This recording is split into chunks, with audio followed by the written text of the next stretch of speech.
Hi everyone, delonewolf here. Welcome back for some more Space Engineers. In today's video I want to give you guys a bit of an update on what's been happening with the mothership, my new base ship that should be able to do a little bit of everything, and it's actually grown a little bit because I did our quick visit to the, let's actually get outside of the cockpit here for a moment, towards the district, pirate district headquarters.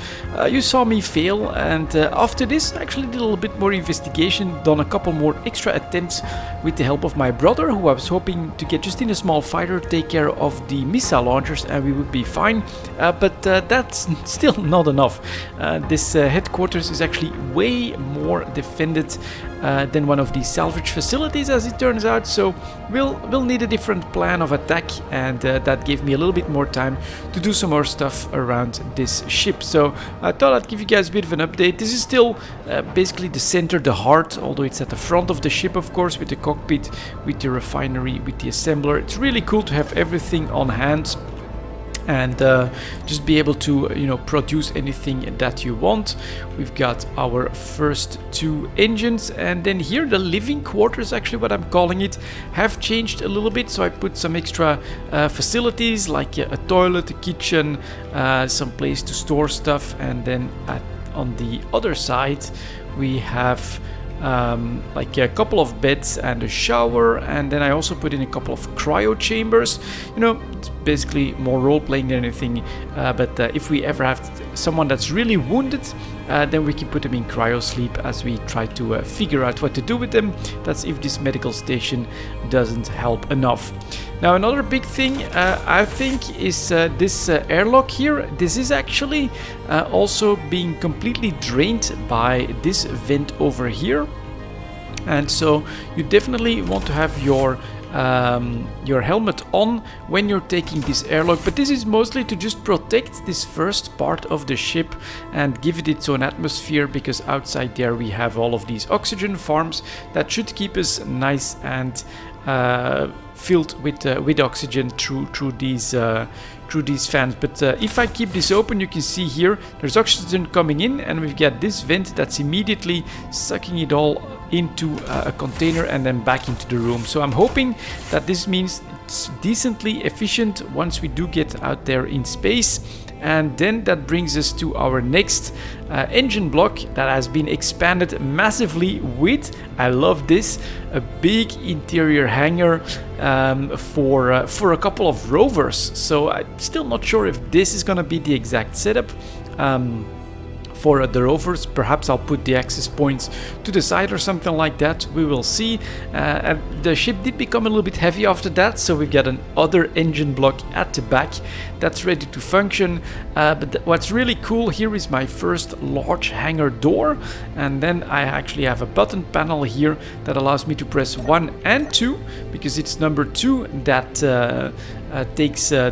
that controls the gate, but number 1 is this. Ooh, and there's actually a little bit of damage here, it seems. All right. Or it's just not finished completely. Here is a ramp, so very cool. This is definitely something that I was thinking about doing, and I found a video from Splitsy where he explained how to make one of these ramps with rotors, and so this is what's happening now. His only have rotors functioning on one side, and at first I tried building it with nothing but blast door parts. It was just way too heavy, so I figured out how to have both sides of the rotors to basically do the exact same thing whenever I activate it. So we get all the rotors working, and then I chose these catwalks to make a light ramp basically to get us off of the ship, and this works. So that's really cool.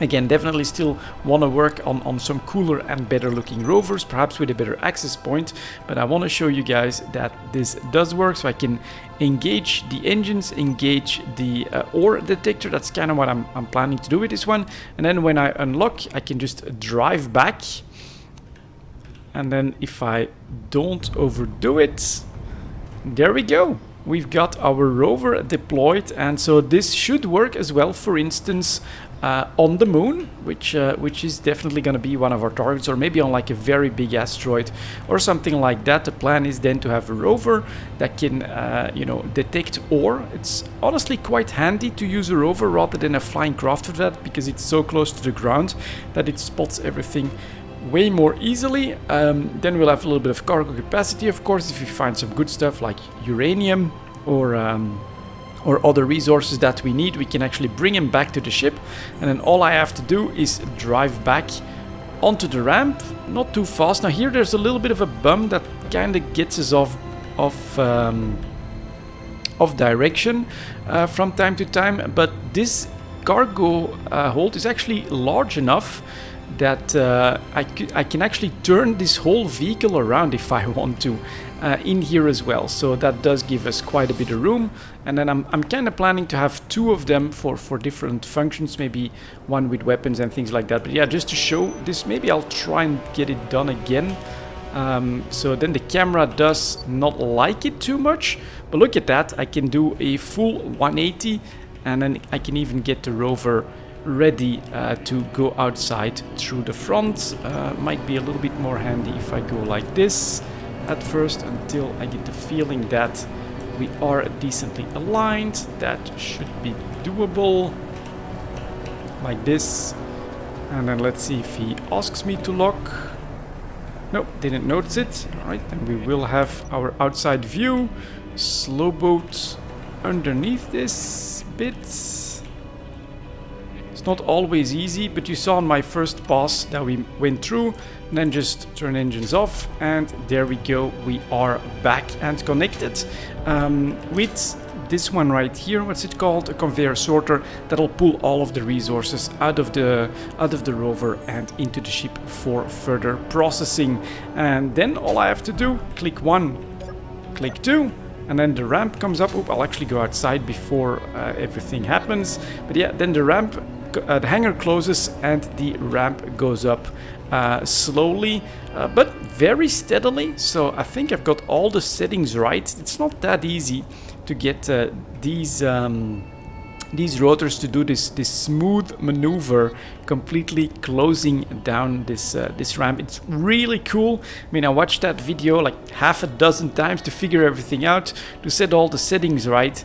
But now we've got a cool ramp that just completely melts into the hull. I can still do a little bit of extra stuff on top here, but this works, and I can get out of the ship in a rover and back on without too much trouble.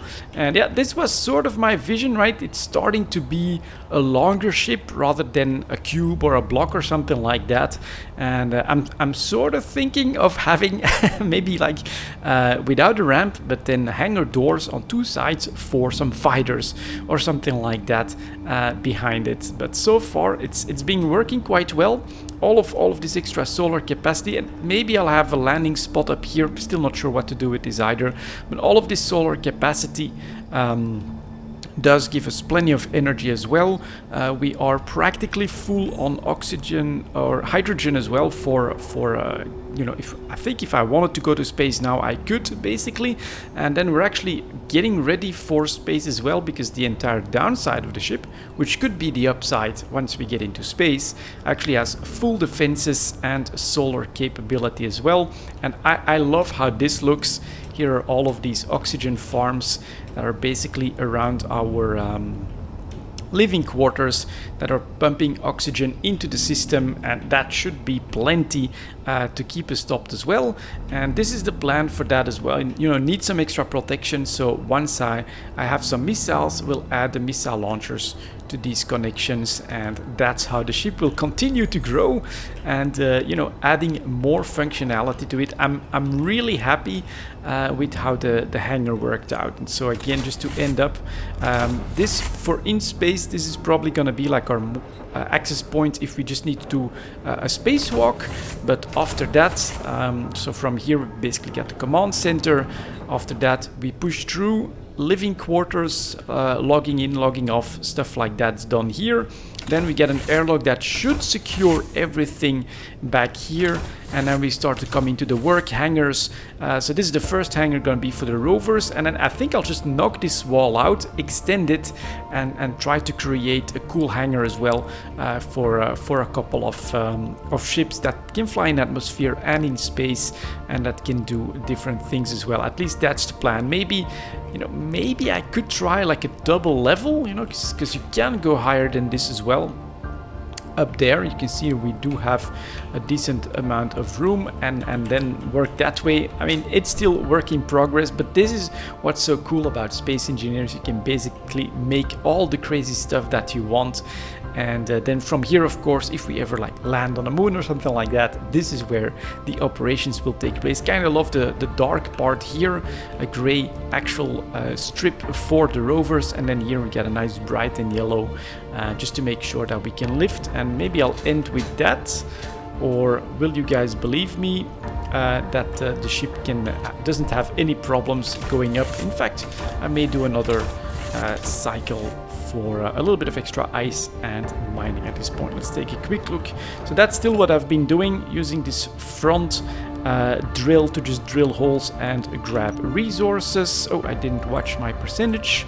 We are at 96% for fuel, and we have I was actually completely full because of the ice before I put in the extra engine block. 264k, so that's definitely this. Ooh, and this is still at 190 as well, but doesn't have a lot of ice, so we can definitely do another round. And more iron, I think it's an okay resource to grab a little bit more of, considering that we'll have a big fight on our hands against the pirates. And the problem at the moment is I had to grab a little bit of extra cobalt. It's very slow to refine, so that takes a little bit of time. But yeah, let's just engines on, unlock.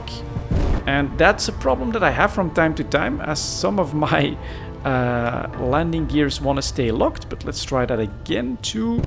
And there we go. Look at that. That's pretty good. And so now here to the side we get an extra hangar bay, and we'll just move to the other side forward a little bit. And so if I want some extra resources, all I have to do, go down. You can see we're starting to drill a little bit of ice. I just slowly go down until we connect, like that, and then all I have to do, activate my pistons, give it a speed. I like to, you know, give him 0.01, give him plenty of time to slowly go down and chew up all of the resources. 0.01, there we go, and I can just let this do its job as the resources come in. Will end up refined into fuel and materials, and yeah, we're up above a very nice iron vein here, so that's just all going to be nice and useful. And there we go. That's gonna be the update for the mothership. Really, actually kind of glad and proud that I managed to make this ramp work so smoothly. It's very cool, and that's the next addition to the mothership that's bound to grow even larger. Thank you very much for watching, guys, and as always, I'll see you next time.